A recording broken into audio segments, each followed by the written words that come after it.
अच्छा, नहीं मतलब पंजोता साहब 9 मई पूरी कौम ने देखा कि क्या हुआ। जिस तरह राना साहब ने भी कहा कि जिस तरह आपकी लीडरशिप ने जो किरदार प्ले किया उसके मुताबिक उनको सजाएं मिल रही हैं। अब आप कह रहे हैं कि जी ये MNA हैं, ये ख्वातीन हैं, लेकिन इन सब का किरदार था। अदालत में मुकदमा चला, 2 साल हो गए हैं और एक ड्यू प्रोसेस के तहत आप लोगों को सजाएं मिल रही हैं आपकी जमात को। देखें काजी साहब, बहुत शुक्रिया आपने मौका दिया। पहली बात यह है कि मैं एक वीडियो देख रहा था, AI जनरेटेड थी, और उस बच्चे से पूछा गया कि क्या हाल है आपके। उसने कहा जी कि आते ही मैं 9 मई की मजम्मत करता हूँ।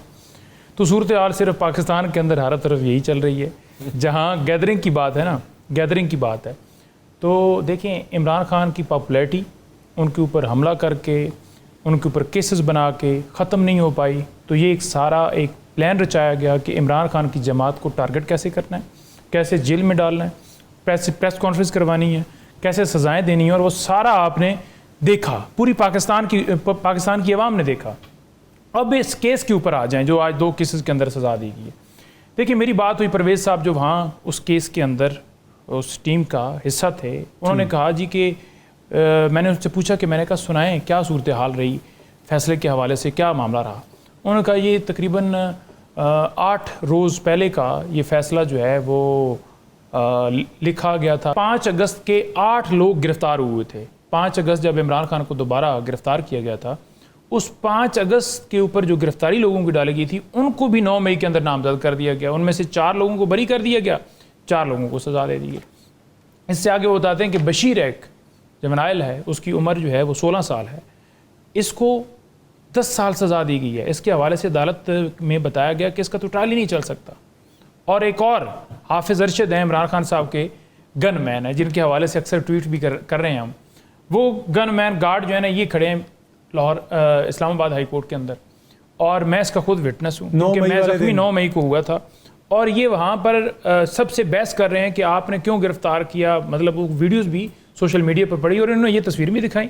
मैंने कहा मैं गवाही देने के लिए तैयार हूँ, लेकिन मुस्तरद करते हुए इसे भी 10 साल सज़ा दे दी।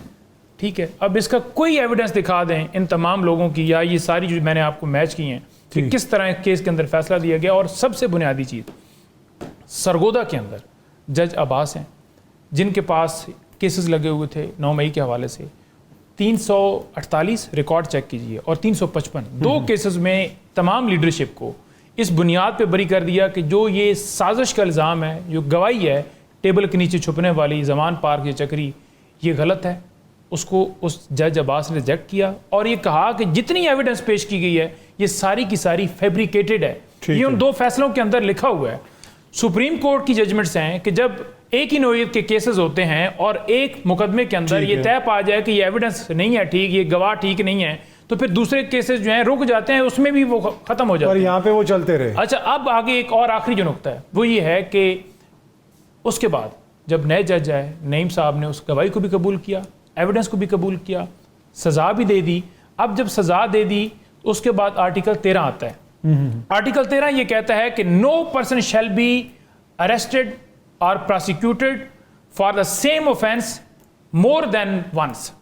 ठीक है, कि यानी एक बंदा, उसको आप एक ही तरह के मुकदमात में 2 दफ़ा सज़ा नहीं दे सकते। फिर सरगोदा हुई, फिर फैसलाबाद हुई, फिर लाहौर हुई, और एविडेंस देख लें कि किस बुनियाद के ऊपर हुई, जो कि अब्बास। पंजोता साहब, आप लोग क्यों भाग रहे हैं ज़िमनी इंतखाबात से? देखिए पहली बात तो ये है कि मैं बयान सुन रहा था इनकी जो हमारे पास 13 उम्मीदवार हॉट केक है इस वक्त नून लीग का। हाँ, हॉट केक है। तो उम्मीदवार तो आपके पास 13 होंगे, लेकिन कोई 13 वोटर ही लेकर आ जाते।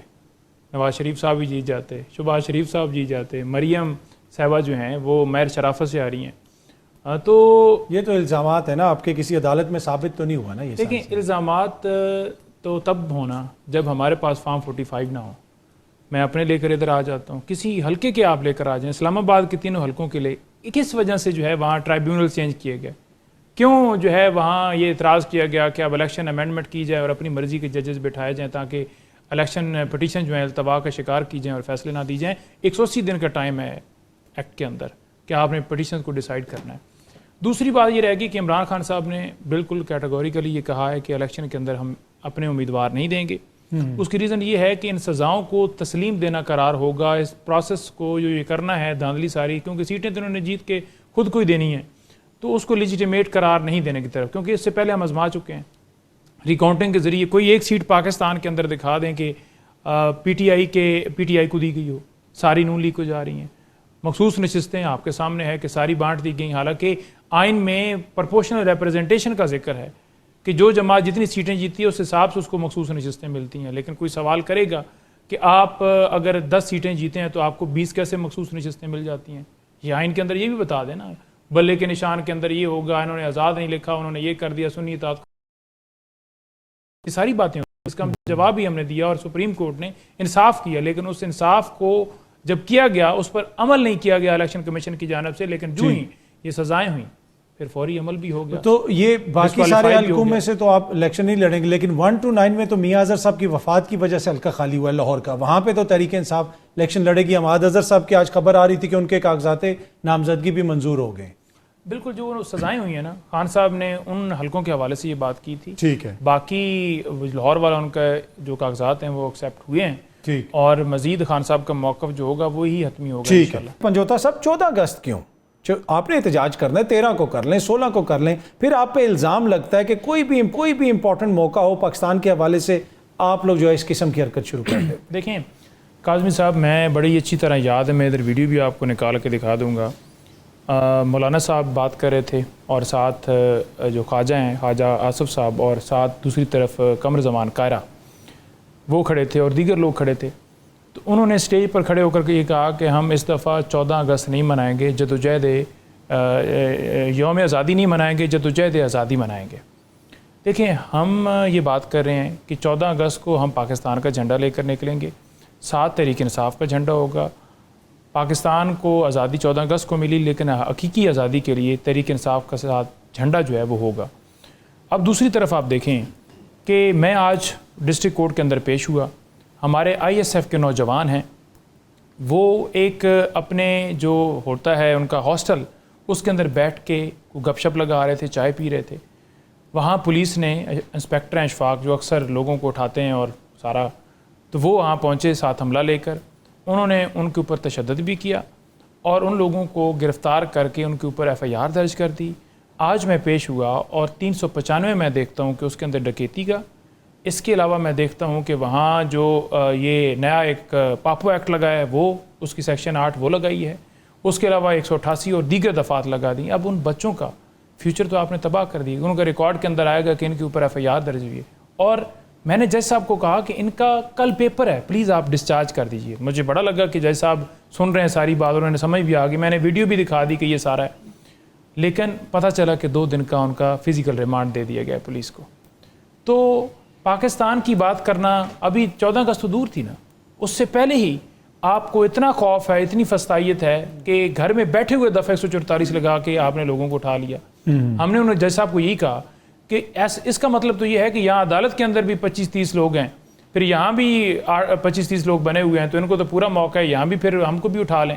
इस तरह तो अस्पतालों के अंदर आप जाएंगे, ये तमाम दफातर के अंदर, तो वहाँ भी दफ़ा 144 है, वहाँ भी आप लोगों को उठा लें। तो इस तरह की सूरत हाल पैदा होगी, क्योंकि कोई बंदा भी रूल ऑफ लॉ की बात करता है ना, तो ये इनकी कांपे टांगती हैं। उसकी रीज़न क्या है? रूल ऑफ लॉ कायम होगा, इनकी कुर्सी चली जाएगी, फॉर्म 47 खुल जाएगा, सारा किस्सा आ जाएगा। तो ये आपने 14 अगस्त को करना है एहतजाज? देखिए, हम पिछले साल भी हमने किया, ठीक, उसमें क्या जुर्म है? हम कोई इंडिया का नारा लगाएंगे? हम PTI का झंडा लेकर साथ पाकिस्तान का झंडा होगा, क्या उसमें अर्ज है? ठीक। बाखबर रहने के लिए सुनो न्यूज़ का YouTube चैनल सब्सक्राइब करें और बेल आइकन पे क्लिक कर दें।